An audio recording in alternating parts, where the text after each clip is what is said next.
Like کریں، subscribe کیجیے، bell icon کو دبائیں تاکہ ہماری ویڈیو سب سے پہلے آپ کے پاس پہنچ سکے۔ امام اعظم کے سینئر کہلاتے ہیں امام سفیان ثوری۔ سفیان ثوری صوفی بھی ہے، محدث بھی ہیں اور فقیہ بھی ہیں۔ بوڑھے ہو گئے تھے، ایک مسئلہ سامنے آیا، ایک شخص نے اپنی بیوی سے جھگڑا کیا اور جھگڑے میں غصے میں آ کر کے کہہ دیا، میں قسم کھاتا ہوں کہ تو مجھ سے پہلے بات کرے گی، تو مجھ سے پہلے بات کرے گی، جب تک تو بات نہیں کرے گی میں تجھ سے بات نہیں کرنے کا۔ عورتیں ہوتی ہے، جب غصے میں آتی ہے تو پھر وہ اپنے میں ہی نہیں رہتی، بلکہ مرد بھی اپنے آپ میں نہیں رہتا، پھر وہ تو عورتیں ہیں۔ جیسے شوہر سے سنا کہ جب تک تو بات نہیں کرے گی میں بات نہیں کروں گا تجھ سے، اس نے بھی غصے میں آ کے کہا میں بھی قسم کھاتی ہوں جب تک تم بات نہیں کرو گے میں بھی بات نہیں کروں گی۔ دونوں نے قسم کھا لی۔ غصہ تو جانا ہی تھا، آتا ہے تباہی مچا کے چلا جاتا ہے۔ غصہ آیا، لڑائی کروا دی، قسم کھلوا دی، چلا گیا۔ غصہ جو فروغ ہوا، ختم ہوا اور ہوا ہوا تو دونوں بیٹھ کر سوچنے لگے الگ الگ، اب کون بات کرے؟ وہ سوچتے وہ پہلے، وہ سوچتے وہ پہلے۔ یہ پہلے میں وقت تو گزرتا گیا، لیکن اب ضرورت تو دونوں کو ایک دوسرے کی، میاں بیوی کو۔ غصے میں کہہ تو دیا لیکن آپ پریشان سے ہو گئے، تو جو پہلے بات کرے گا وہ کفارہ دے گا۔ شوہر نکلا، امام سفیان ثوری کے پاس آیا، کہا حضور ہم نے آپس میں جھگڑا کیا ہے اور میں نے قسم کھا لی ہے کہ جب تک تو بات نہیں کرے گی میں نہیں کروں گا، اور اس نے بھی قسم کھا لی ہے۔ اب پہلے تو اور پہلے تو میں وقت تو گزرتا جا رہا ہے، کیا کرے؟ امام سفیان ثوری نے فرمایا بھائی جا تو اپنی بیوی سے بات کر لے اور قسم کا کفارہ دے دے۔ جواب سنا، لیکن عوام کی یہ طبیعت ہوتی ہے کہ جب وہ اپنی مرضی کا جواب نہیں پاتے تو پھر وہ چار جگہ گھومتے ہیں۔ لوگوں کا حال یہی ہے۔ آج کل بھی طلاق کے معاملے میں بہت سے تجربات ہوئے ہیں کہ طلاق 3 دے دی، آ کے بیٹھیں گے کیا بات ہے تو کہہ دے کہ طلاق تو پڑ گئی، تو پہلے بہت محبت سے کہتے کچھ رستہ نکالیے نا۔ ارے جب اللہ نے رستے بند کر دیے تو اب کس مولانا میں ہمت ہے کہ وہ رستہ نکالے؟ جو رستہ نکالنے جائے گا وہی رستے سے ہٹ جائے گا، اس کے ایمان کا جنازہ نکل جائے گا۔ جہاں خدا نے رستے بند کر دیے کوئی راستہ نہیں نکال سکتا، اور جہاں اس نے رستے کھلے رکھے ہیں تو پھر اس کے بعد تو تمہارے لیے آسانیاں ہیں۔ تو جب احناف میں شوافے میں کہیں راستہ نہیں پاتے تو پھر لوگ غیر مقلدین کے پاس جاتے ہیں، تو پھر وہ بڑی شان سے کہتے ہیں لوگوں کو اپنانے کے لیے ایک محفل میں 10 مرتبہ بھی دو طلاق، 100 بار بھی دو گے تو ایک ہی ہوگی۔ ہم نے کہا شرم کرو، ایک عورت کے لیے اتنی غلط بات نہ کرو، دنیا میں جیتے ہو، عیسائی یہودی مشرکین کے درمیان جیتے ہو۔ ارے دنیا کا قانون ہے ایک محفل میں 100 گالیاں دو تو 100 کا ہی قانون بنے گا کہ تو نے 100 گالیاں دی، تو آخر گالیاں 100 دو تو 100 گنی جائے، تماچے 100 دو تو 100 گنے جائیں، 100 مکے دو تو 100 گنے جائیں۔ یہ طلاق کا کیا قصور ہے کہ 100 اور 1000 بھی دے دو تو ایک ہی پڑے؟ کچھ تو سوچو، کچھ تو کام لو۔ اور پھر یہ ایک نشست میں کئی طلاقیں ایک ہی ہوتی ہے، یہ غیر مقلدین کی بدعت اور خرافات ہیں، ورنہ فاروق اعظم کا فتویٰ ہے کہ ایک نشست میں 3 طلاق 3 ہی ہوگی۔ اس پر امت کا اجماع ہے کہ 3 طلاق 3 ہی ہوگی۔ میرے پیارے آقا علیہ السلام کے پیارے دیوانوں، تو اس شخص نے امام سفیان ثوری سے جواب سنا، کفارہ دینا پڑے گا، فوراً امام اعظم کے پاس آ گئے۔ امام اعظم کے پاس آیا، کہا حضور ایسا جھگڑا ہو گیا، یہ مسئلہ ہو گیا، کیا کریں؟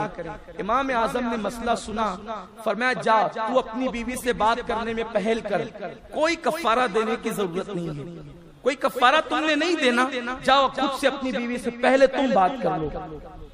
اب مسئلہ سنا تو پبلک کو دلچسپی ہوتی ہے علماء کو لڑانے کی، یہ بہت شوق ہے پبلک کو کہ علماء آپس میں لڑیں۔ اچھا جب لڑاتے پبلک ہی ہیں، اور اس کے بعد جب علماء لڑتے ہیں تو کرسیوں پہ ہوٹلوں پہ بیٹھ کے بولتے ہیں کہ علماء لڑتے ہیں، لڑایا تو آپ نے۔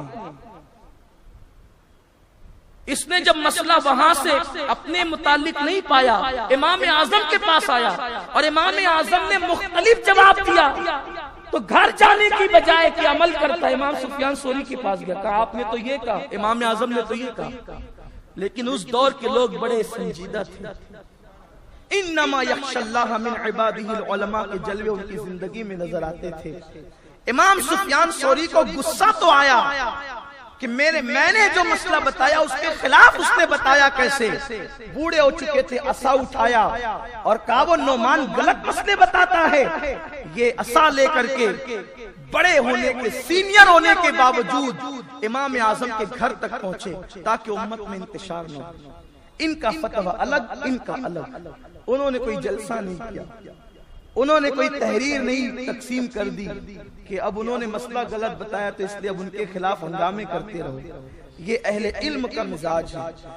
جس ڈالی میں جتنے پھل لگے ہوتے ہیں وہ اتنی جھکی ہوئی ہوتی ہے، جو ڈالیاں بانجھ ہوتی ہے وہ اکڑی ہوئی ہوتی ہے۔ اور علم ایسا پھل ہے، دنیا میں نہیں، وہ آخرت میں بھی کام آنے والا ہے۔ اہل علم کا اپنا مزاج ہوتا ہے کہ کسی کہنے والے نے کہا ہے جو سمندر ہے وہ خاموش کھڑے رہتے ہیں، جو سمندر ہے وہ خاموش رہا کرتے ہیں، اور گھڑے خالی خوب بجا کرتے ہیں۔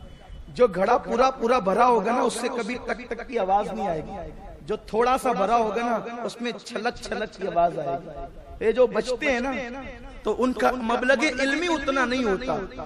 جو بھرے ہوتے ہیں، جن کے سینے علم سے بھرے ہوتے ہیں، جنہوں نے مشکات نبوت سے بھرپور اکتساب فیض کیا ہوتا ہے، وہ اپنے مرتبے کی پرواہ نہیں کرتے، وہ امت کی پرواہ کیا کرتے ہیں۔ امام سفیان ثوری صوفی بھی تھے، محدث بھی تھے، فقیہ بھی تھے۔ غصہ تو آیا لیکن عصا اٹھا کر سیدھے امام اعظم کے گھر چلے اور کہا، رستے میں بڑبڑا رہے تھے، وہ غلط مسئلے بتاتا ہے، غلط فتوے دیتا ہے۔ لیکن جب گھر پہنچے تو سامنے بیٹھ کر کے کہا، نعمان اللہ سے ڈر، غلط فتویٰ مت دے، غلط مسئلہ مت بتا۔ امام اعظم نے کہا، کیا بات، کیوں ناراض ہوتے ہو؟ کہا تم نے وہ قسم والا مسئلہ غلط بتایا۔ کہا اس شخص کو بلاؤ۔ اسے بلایا، اس سے کہا کہ مسئلہ بیان کر، تو بیان کر۔ اس نے کہا میری بیوی سے جھگڑا ہو گیا، میں نے قسم کھائی کہ جب تک تو پہلے مجھ سے بات نہیں کرے گی میں بات نہیں کروں گا۔ میری بیوی کو بھی غصہ آیا، اس نے کہا جب تک تم بات نہیں کرو گے میں بھی بات نہیں کروں گی۔ امام اعظم نے کہا بولیے۔ کہ وہی تو ہے کہ کفارہ دینا پڑے گا۔ فرمایا کیسے کفارہ دینا پڑے گا؟ آپ مسئلے پہ غور تو کریں کہ جس وقت پہلے شوہر نے قسم کھائی کہ جب تک پہلے تو مجھ سے بات نہیں کرے گی میں تجھ سے بات نہیں کروں گا، اب اس کی قسم ہو گئی۔ پھر بیوی نے کہا نا بات تو کی کہ جب تک تم بات نہیں کرو گے، یہ تم بات نہیں کرو گے، یہ بات ہی کرنا تو ہے، جب تک تم بات نہیں کرو گے میں بھی بات نہیں کروں گی۔ تو اس نے بات تو کر لیا، شوہر کی قسم تو پوری ہو گئی، اب وہ گھر جائے بیوی سے بات کرے اور اس کے بعد کوئی کفارہ نہیں۔ امام سفیان ثوری نے پیشانی چوم لی، کہا کہ اللہ نے تجھے عقل کامل عطا فرمائی۔ نعمان خدا کا تجھ پہ خاص فضل ہے، جن لوگوں کو اللہ علم دیتا ہے، فیض دیتا ہے، فیضان دیتا ہے، فیض علم دیتا ہے، ان کی برکتیں یہ ہوا کرتی ہیں کہ سینئر لوگ بھی جو ہے امام اعظم ابو حنیفہ سے مسئلے دیکھ رہے ہیں۔ اسی لیے جب مسئلہ سمجھے بغیر جواب دیا جاتا ہے تو امام سفیان ثوری کی طرح جواب آتا ہے، اور جب سمجھ کر دیا جاتا ہے تو امام اعظم کی طرح جواب۔ ہم بھی پریشان ہو جاتے ہیں نا کہ بھئی دو جواب ایک سوال کے کیسے، تو اس میں آپ کسی ایک کو سفیان ثوری سمجھ لیا کریں۔ دو جواب کیسے؟ کوئی دور میں بھی تو کوئی سفیان ثوری ہو سکتا ہے کہ مسئلے کی تہ تک نظر نہ پہنچے، ممکن ایسا ہو۔ اور اللہ اکبر، وہ لعاب رسول کا فیضان تھا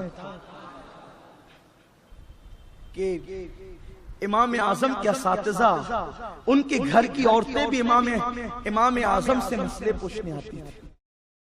کمنٹ شیئر ضرور کریے۔